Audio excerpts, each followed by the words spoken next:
Okay, so we're talking about what do we do after this long off season? How do we get back into action? And you guys saw Dave talking about some of the things you do for your swing. Well, let's talk about your body real quick. And a lot of us, when you take that time off, kind of lose a lot of the gains that you got while you were playing. We become stiff, maybe become weak. And a lot of those things can affect our ability to get back and perform really well real quick. So what we always like to say at TPI is before you just go randomly start doing exercises, the first thing you should do is you should try and figure out where the problem is, and then I can kind of tailor or streamline my workout so that I don't have to work on things that don't really matter, right? So the first thing you do after a long off season is you reevaluate. Now the best way to get reevaluated obviously is to go see a TPI certified professional. They will do specific screens to go and check your entire body. But why don't I show you 4 quick little highlights that you can just do a real quick self-screen, and if any of these things show up as positive, it's even more evidence you need to go get evaluated. Okay, so literally in the golf swing, I think there's key areas that need to be mobile and there's key areas that need to be stable. The easiest thing to do a quick screen is to check those mobile areas, right? You need great mobility in your ankles, you need great mobility in your hips, you need great mobility in your shoulders, and you need great mobility in your spine to play golf. So those are 4 key areas: ankle, hip, spine, and shoulders. Let me show you 4 quick tests just so you can reevaluate yourself and see if you need something. So the first one, let me demonstrate, and then I'll have Dave demonstrate one. You stay right there, Dave. So let me show you for the ankle. One of the easiest ways to see if you have a good enough range of motion in your ankles, and this is really for maintaining posture, is just put your feet together. This comes from our level 2 medical class in our SFMA workshops. We basically take our feet together, have our hands go out in front of us. We squat all the way down. Make sure your feet are together. You should be able to get your butt below your knees. And if you, at the bottom of the squat, you should be able to take your hands and put them inside your footprint. If you can do that and keep your butt below your knees, ankle range of motion is pretty good. Okay, so you probably don't need to focus on ankles. It also looks a little bit at your hips and knees as well too, but that's a real quick screen to see if there's some mobility problems in my lower extremity. Now, if I want to move to the hips, let's take a quick snapshot of how our hips are doing. Dave, I'm going to have you help us demonstrate this one. So what I'm going to do is I'm going to have you take your shoe off.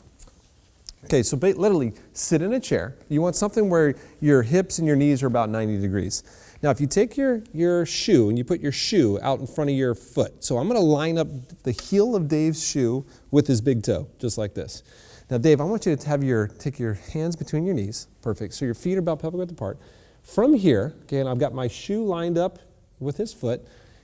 Don't move this leg. Just keep your knees in contact with your hands. Take that foot out as far as you can. And just, internal rotations. You're going to lift your leg up off the ground, and you're going to try and rotate out as far as you can. Good. And you can bring the foot up off the ground. And now, come back for me one more time. You notice Dave did something there. He kind of leaned towards me. Don't lean. That's cheating. So you're going to stay tall and see how far you can get. Now notice, his foot is still over his shoe. Okay, if your foot's still over your shoe, that's an area we might want to work on, Dave. Yep, so that's something that we'd want. You literally should be able to clear your foot from your shoe. You should be able to get past your shoe. Let's check the other side. So come on, you can leave your shoe on this time. So hands between your knees, good. And I'm going to line that up the outside. Whoops, right here. And now go ahead and, now notice a little different, a little easier on that side. Okay, now make sure you don't lean. So literally, if you can get your foot past the heel of your shoe, and this one's, it's still just a little short on that side. So for Dave, I'd probably give him some hip exercises. And this is hip internal rotation. Real important hip internal rotation for loading into the backswing and posting up on the downswing. If that's a little tight, some of you are going to clear the shoe, no problem. Some of you are going to be a little restricted like Dave. Okay, you can throw your shoe back on. That's ankle, that's hip.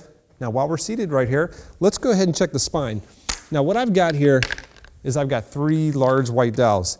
This is going to represent what you would do at home is you'd grab 3 golf clubs. It's just easier for you to see these, so I'm using these big white dowels. What I would do is I would take 2 clubs, put them on the ground, and these 2 clubs, make sure they're perpendicular to each other. So you're creating a 90-degree angle, right? And now, Dave, I'm going to have you move the chair so that you're kind of right there in the X. So literally, Dave is sitting in the X that's created. So I have virtually 2 45-degree angles, right? Those 2 45-degree angles just needs to be close. So you're sitting in the X that's created by the 2 clubs. Take the last club, maybe your driver, put it across your shoulders. Now, the quick screen here, keeping your knees and feet together. Sometimes to make this easier is when you're turning to the right, put your right foot over your left, put your foot on the ground, both feet are on the ground. This kind of prevents you from opening up these knees. Just go ahead and rotate to the right as far as you can. You should be able to get the driver of the golf club past that line on the ground. Come back to square, switch your legs. If we're going to turn left, I put the left over the right, have you turn to the left, and you should be able to get that past the ground. And you can look down and see if you're passing this. It's pretty easy. Come back to center. It's pretty easy to tell is if you turn, if you can't get to that 45-degree angle. If you can't, then you probably have some type of restriction in your thorax. It could be rib cage, it could be spine. Any of those things, oblique abdominals, can limit your ability to rotate. Obviously, I don't know if there's anything more important than thorax rotation when we're playing golf. And that's something that gets really stiff in the off season. If you're just sitting around not doing anything, it really affects your ability to perform. Last thing would be shoulders. And shoulder one, Dave, I'm gonna have you stand up. And you'll see a lot of our TPI certified professionals test this on players all over the world. I'm gonna have you face me so the camera can see this.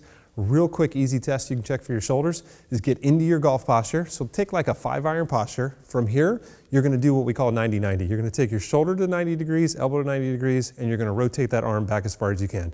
Now you notice Dave can get his forearm past his spine. And you can do this against a mirror and you can look and you can tell that that's going past your spine, right? But some of you, as you rotate, you're gonna notice it's hard for you to get your forearm past your spine. It's gonna be less than your spine. If you feel that that's restricted, and it can be right and left, make sure you check both sides, then we're probably gonna have some shoulder restrictions. So just to review, ankle, hip, spine, and shoulder, pretty darn important to be able to play this game without having it affect your performance. If you don't have those mobility, then you are gonna compensate. Dave talked about some of the things in the golf swing. This will definitely make it harder for you to get back into the action. So I always like to check those 4 tests. A little deep squat, your feet together. Go ahead and check I call it the windshield wiper test. Can you get your foot past your shoe for hip? Go ahead and track that seated trunk rotation and a 90-90. If any of those 4 are restricted, then there's probably something in your body that is affecting your performance. I would highly recommend then you go get a full screen because obviously there's probably gonna be a lot other areas that we can check that can help you, and now we can target your workout program specifically to get you back in action. So I hope those 4 tests help you get your body back into shape as fast as possible so you have the best season of your life. Good luck out there.